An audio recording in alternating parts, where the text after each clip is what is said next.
Morning students. Previous class में हम हिमालय की बेटियां इस पाठ के बारे में बात कर रहे थे और पाठ सबको समझ में आया है, आई होप सो। एंड उसमें हम कवि इस पाठ का जो लेखक था नागार्जुन जी क्या बताए हैं उस पाठ में। उन्होंने नदियों को अपने माता बहन सभी चाची दादी कोई औरत के रूप में देखा है, उसी तरह श्रद्धा भाव है, रिस्पेक्ट भी उनको दिया, ये बताए। और उसके आगे जाके काका कालेलकर नामक एक कवि ने उनको लोक माता कहा। क्यों उन्होंने नदियों को लोक माता कहा? क्योंकि नदी मतलब पानी, नदी से हमें पानी मिलती है ना, पानी सभी लोगों के लिए बहुत ही नीडफुल है, इसीलिए उसके बिना हम जिंदगी नहीं जी पाते हैं, इसीलिए उसको लोक माता कहा। लोक के सभी लोग पानी से निर्भर है, हम डिपेंडेंट है, इसीलिए। और इसके बाद लोक माता और सागर नदी के लिए दामाद, मतलब उसके जो पति कौन है? सागर, हिमालय उनके पिता है और सागर उसके पति है, इसीलिए उनको दामाद करके कवि ने कहा। इसके बाद पानी के बारे में अपने मेघदूत काव्य में कालिदास जी ने क्या लिखा है, इसके बारे में भी उन्होंने बताया। लेसन सबको एक बार पढ़ना है और भी कुछ डाउट्स है तो समझ में आ जाएगा। इसके बाद हमारे जो कवि नागार्जुन जी कविता भी लिखे हैं इसके बारे में। जब इन्होंने लास्ट में कहते हैं पानी ऐसा एक विशेष चीज है, जब भी हम थोड़ा सा रिलीफ होने के लिए, फ्रेश होने के लिए पानी से मुंह धोने से, नहाने से, हमारे पैर को उसमें डाल के बैठने से भी हमें फ्रेश हो जाते हैं। इसी तरह मैं भी जब सतलज के नदी के किनारे में बैठा था, मुझे अचानक एक कविता याद आ गई करके उन्होंने कहा, और जो कविता को यहाँ पर लिखा भी गया है। इतना सारा आपको मैंने समझा दिया। और हम आज इसके जो एक्सरसाइज पार्ट को क्या करेंगे, डिस्कस करेंगे, ठीक है। यहाँ पर फर्स्ट पार्ट में लेख से क्या क्वेश्चन दिया है? नदियों को माँ मानने की परंपरा हमारे यहाँ काफी पुरानी है, लेकिन लेखक नागार्जुन उन्हें और किन रूपों में देखते हैं? सिंधु और ब्रह्मपुत्रा की क्या विशेषताएं बताई गई है? काका कालेलकर ने नदियों को लोकमाता क्यों कहा है? हिमालय की यात्रा में लेखक ने किन किन की प्रशंसा की है? बहुत ही इजी क्वेश्चंस है, आपको सब पता है क्यों है करके, ठीक है। फॉर एग्जाम्पल, नदियों को माँ मानने की परंपरा बहुत पुराने से है, लेकिन लेखक नागार्जुन ने और किन रूप से, मतलब भाई बहन के रूप में, प्रेसी के रूप में, ऐसा कुछ दिया है ना वो स्टार्टिंग में, उसको लिखना है। सिंधु और ब्रह्मपुत्र की विशेषता मीन्स सिंधु और ब्रह्मपुत्र बहुत बड़े हैं, लेकिन वो कुछ नहीं है, उनसे बहुत सारे नदियों का नाम उन्होंने दिया था ना, उसको मिलके वो बड़े हो गए हैं, वो विशेषता है उनके। और काका कालेलकर नदियों को लोक माता, तो यही पर आंसर है उसका, ठीक है। और हिमालय की यात्रा में लेकर किन किन की प्रशंसा की है? हिमालय की, सागर की, पर्वतों की, नदियों की, चोटियों की, घाटियों की, सभी के बारे में उन्होंने लिखा है। बहुत सारे नदियों का नाम भी यहाँ लिया है, वो सभी की प्रशंसा की करके आपको लिखना पड़ेगा। नेक्स्ट लेख से आगे, नदियों और हिमालय पर अनेक कवियों ने कविताएं लिखी, उन कविताओं का चयन कर उनकी तुलना पाठ में निहित नदियों के वर्णन में कीजिए। मतलब नदी और हिमालय के बारे में जो भी कविताएं लिखे हैं उसको आप पढ़ना है, अपने मन में कंपैरिजन करना है, उन्होंने क्या लिखा है और इस पाठ में क्या विचार आया है, दोनों को मिलके और ज्यादा जानकारी लेना है। नेक्स्ट, गोपाली सिंह नेपाली की कविता हिमालय और हम, रामधरी सिंह दिनकर की कविता हिमालय तथा जयशंकर प्रसाद की कविता हिमालय के आंगन में पढ़िए और तुलना कीजिए। ये तो बहुत ही बड़े कवि है हमारे हिंदी के, जयशंकर प्रसाद जी हो या रामधरी सिंह दिनकर हो, बहुत ही बड़े फेमस कवि हैं। उनसे लिखित ये सभी जो दिया गया है ना, किताबों का नाम, कविता का नाम दिया है, उसको आपको पढ़ना है। यह लेख 1947 में लिखा गया था। कब लिखा है ये जो लेसन, ये जो हिमालय की बेटिया के बारे में हमारे जो लेखक नागार्जुन कब लिखे थे? 1947 में। देखो कितना साल हुआ है, ठीक है। तब से हिमालय से निकलने वाली नदियों में क्या क्या बदलाव आए हैं? देखो 1947 से आज तक उतना छोड़ो, लास्ट ईयर में हम क्या देखे हैं, आज वो ऐसा नहीं होता है। बहुत सारे चेंजेस हमारे प्रकृति में, हमारे सिटी में, नगर में, बेंगलुरु में तो डेली हर एक दिन एक एक चेंजेस होते रहता है। उसी तरह 1947 से आज तक हमारे जो बहुत सारे नदी हिमालय के जो इसमें पैदा होती है ना, उसमें क्या क्या बदलाव आ चुके हैं, इसके बारे में जानकारी ले सकते हैं। अपने संस्कृत शिक्षक से पूछिए कि कालिदास ने हिमालय को देवात्मा क्यों कहा है। ये संस्कृत, क्योंकि कालिदास एक संस्कृत कवि है, मेघदूत, शाकुंतला सब लिखा है। इसे संस्कृत टीचर से पूछना पड़ेगा कि हिमालय को उन्होंने देवात्मा क्यों कहा। उनके कोई एक लेखन में उन्होंने देवात्मा करके बताया, लेकिन क्यों, इसको समझना है। अनुमान और कल्पना एक्टिविटी से उसको छोड़ देना, अभी आप तो घर में है, स्कूल में आने के बाद करेंगे।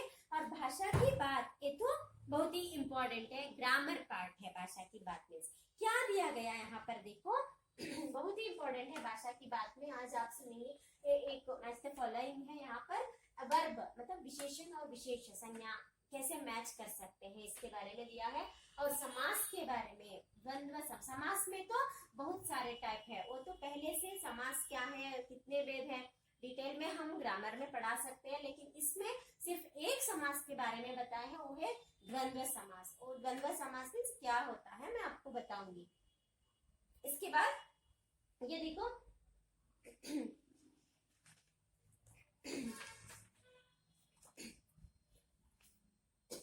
सम्राट महिला की भांति वे प्रतीत होती। कौन? सम्राट महिला से किसी को कंपैरिजन कर रहे हैं कवि, किसको? नदियों को। सम्राट महिला की भांति वे प्रतीत होती, वे मीन्स यहाँ ये नदियां हैं, एक डिग्निफाइड वुमेन के जैसे दूर से देखने से हमें प्रतीत होती है। तो कंपैरिजन, किसी एक से कंपैरिजन कर रहे हैं। माँ और दादी, मौसी और मामी की गोद की तरह, एक तरह, ये भी एक कंपैरिजन है, ठीक है। इस तरह हम किसी को किसी से या किसी चीज को किसी चीज से, किसी व्यक्ति को किसी और व्यक्ति से कंपैरिजन करके बोलते हैं कभी कभी। इसी तरह पाठ में और भी कुछ सेंटेंस है, आप ढूंढो करके यहाँ बता रहे हैं। फॉर एग्जाम्पल देखो, तुम्हारा दिल पत्थर के जैसा है, पत्थर के लिए दिल को कंपैरिजन किया यहाँ पर, ठीक है। हाँ, उसी तरह यहाँ नदियों को महिला के लिए कंपैरिजन किया है। उसी तरह वो जो वाटरफॉल्स, हिमालय के जो पहाड़ को गोद पिता के लिए कंपैरिजन किया है। इस तरह एक को एक के दूसरों से कंपैरिजन करने लगे हैं। और इसके बाद निर्जीव वस्तुओं को मानव संबंधी नाम देने, निर्जीव वस्तुएं भी जीवित में होते। इस पाठ में कई स्थानों पर ऐसे प्रयोग किए। अभी अभी मैंने कहा तुम्हारा दिल पत्थर, जीव और निर्जीव दोनों से कंपैरिजन, मानवीकरण अलंकार कहते हैं इसको। आप नेक्स्ट क्लासेस में आप उसको सीख सकते हैं। परंतु इस बार जब मैं हिमालय के कंधे पर चढ़ा तो कुछ और रूप में सामने, हिमालय एक पहाड़ है, लेकिन कंधा मतलब शोल्डर्स एक जीवित वस्तु है। लेकिन यहाँ कवि क्या किया है, हिमालय के कंधे, living and non living thing को कंपैरिजन कर रहे हैं। एक स्पेशलिटी, लिखने का एक ढंग है, ये स्पेशलिटी होता है। काका कालेलकर ने नदियों को लोक माता कहा। नदी ये तो नॉन लिविंग थिंग बोल सकते हैं, यहाँ पर एक वस्तु है, लेकिन लोक माता, माता जीवित है ना।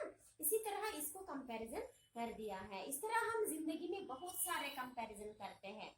ओके, वो आदमी देखो पेड़ के जैसा लंबा है बहुत, ऐसे हम कंपैरिजन कर सकते हैं, पेड़ को आदमी को कंपैरिजन कर सकते हैं। ओके, इस तरह जानना है किस तरह कंपैरिजन करते। इसी के इसमें मतलब यहाँ एक कंपैरिजन कर दिया इन्होंने। क्या कंपैरिजन? विशेषण और विशेषण, already I told that.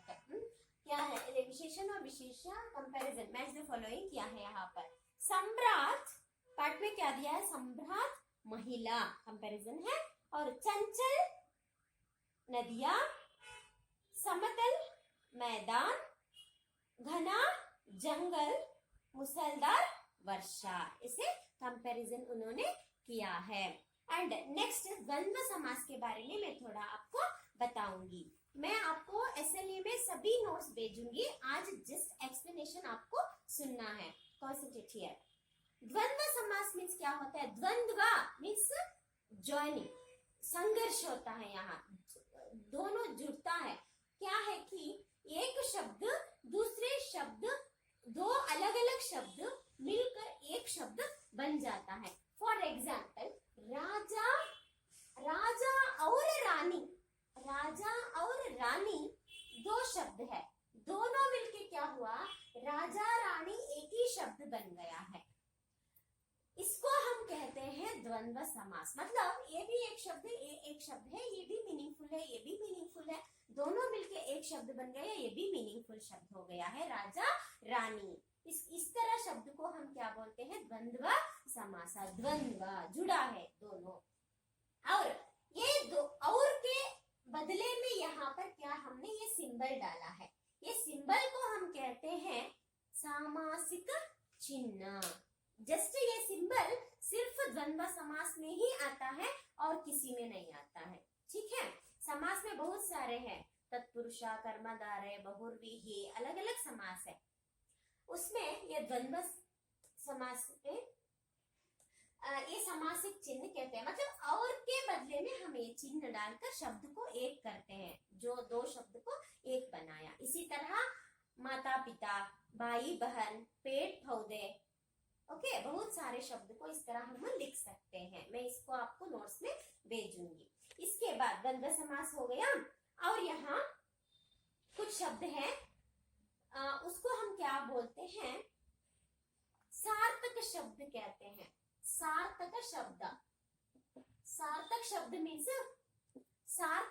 Means meaningful शब्द होता है।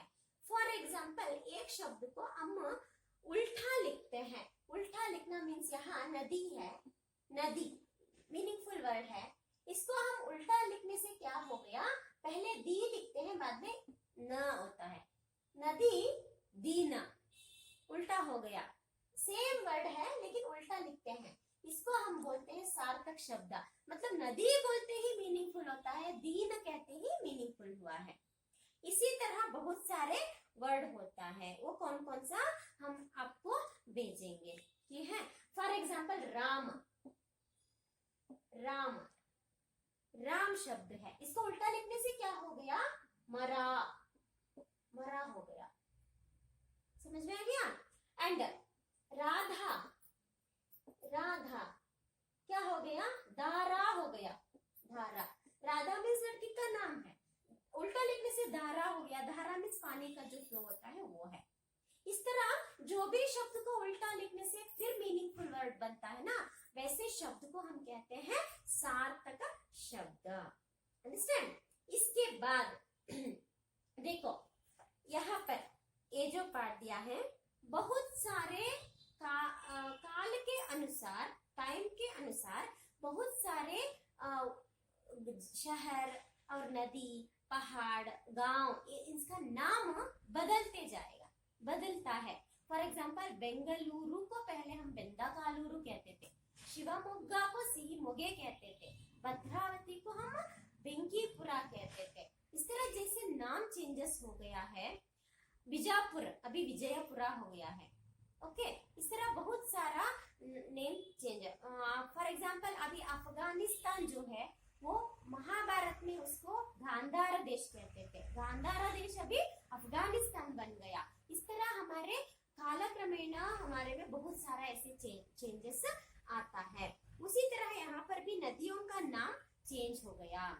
पहले हम उसको क्या बोलते थे, आज हम उसको क्या बोल रहे हैं, इसको मैच करना पड़ेगा। देखो फॉर एग्जाम्पल विपाशा, वितस्ता, शतद्रुम, वाराणसी, रूपपुरा, अजयमेरु, इस तरह पुराना नाम था। अजयमेरु को अजमेर कहते हैं आज, वाराणसी को हम बनारस बोलते हैं, शतद्रुम को हम क्या बोलते, चिनाब बोलते, झेलम को हम सतलज को हम क्या बोलते, पाशा, वितस्ता, शतद्रुम को सतलज होता। इस तरह मैच किया है, मतलब नेम चेंजेस हो गया है। मैं आपको ऐसे लिए मैं इसको भेज दूंगी, ठीक है। और इसके बाद ही शब्द वाक्यों में क्यों प्रयोग होता है, इसके बारे में भी दिया है, ये मैं नेक्स्ट टाइम आपको सिखा दूंगी, ठीक है। Thank you so much.